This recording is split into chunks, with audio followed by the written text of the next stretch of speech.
teacher, I think one of our goals is always to make our teaching effective for every student, no matter what their needs or their special abilities. Let me tell you about a story about a student that I had a couple of years ago. The only thing he ever wanted to do was read about sharks and learn about sharks, and every day it was, Mrs. Massey, listen about this shark fact. Or, did you know that this shark does this? Treat a child with special needs no different than any child who comes in your classroom.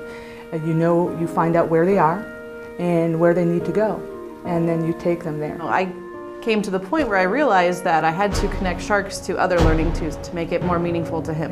That's really what we do as teachers, regardless if we have a child with special needs or not. So it isn't anything that you're not capable of doing. It's something that we as teachers automatically do. And it turned out great for him. He became excited about not only just about sharks and about science, but he became excited about math. And I think that it will not only make you a good school teacher, but it will make your class it will enrich your class. Other kids became excited too because they were learning more about sharks. And actually when he became an 8th grader here, there was a daily shark fact on the afternoon announcements. So everybody learned about sharks. To learn to be part of a community, to learn to be part of a classroom, and to learn with others is such an important part of learning.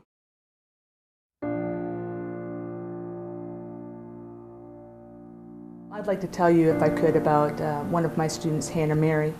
She has Down syndrome. Students with special needs are a gift. They have so much to bring, so much to contribute. This little student that I have this year, he's brought so much to our classroom, and the other children have learned so much from him. I just can't say enough how students that I've had experiences with have changed me.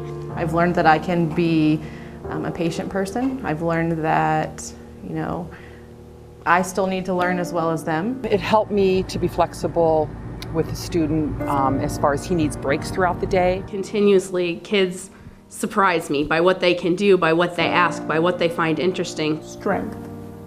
To be able to overcome some of the things that other people see as a weakness and have them be her strength. Perseverance, I guess.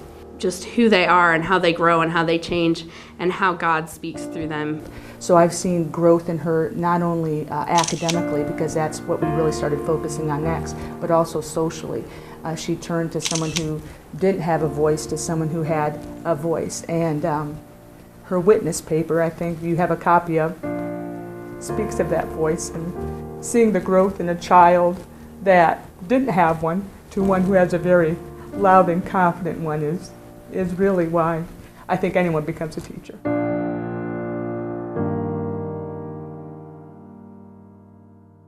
If you're in a career that you love and that challenges you, you're going to expect difficulties. As a teacher, we face challenges every day with all our students, with our whole class. Teaching can be a struggle. Sometimes I go home and I think, what am I going to do next? How am I going to, reach certain children? Through prayer and hopefully, the people around me, I'm surrounded by really amazing teachers who can help me with things like that. But then I find a way, I make accommodations in the classroom. And we adapt. What do you know? Somebody else, benefits from that same accommodation that I made for just one student. It's part of being a teacher.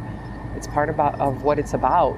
This is what we do as teachers, even if it's connecting sharks to everything. That's what I do. It's my job, and that's why, I get up in the morning to help kids learn in any way that they can.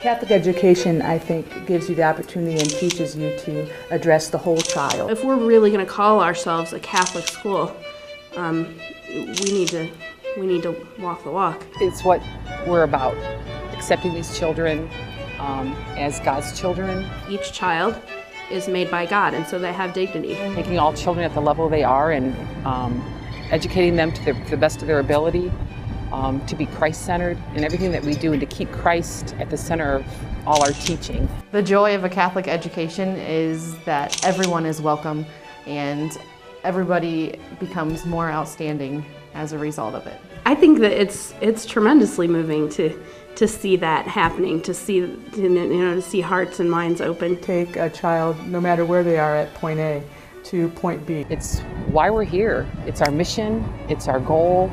I hope that I can be, a tool through which God works. Maybe the Holy Spirit can work through me to lead these kids to be who God has made them to be, I hope. That's what Catholic means, universal. All are welcome. It's great and really inspiring to be in a Catholic environment where truly everyone is welcome. All are welcome. What we're all about. That's why I teach, and that's why I do what I do. That's why we do what we do. We've got a good thing. We've got a really good thing, and we should be shouting it from the top of buildings and mountaintops. This is the future.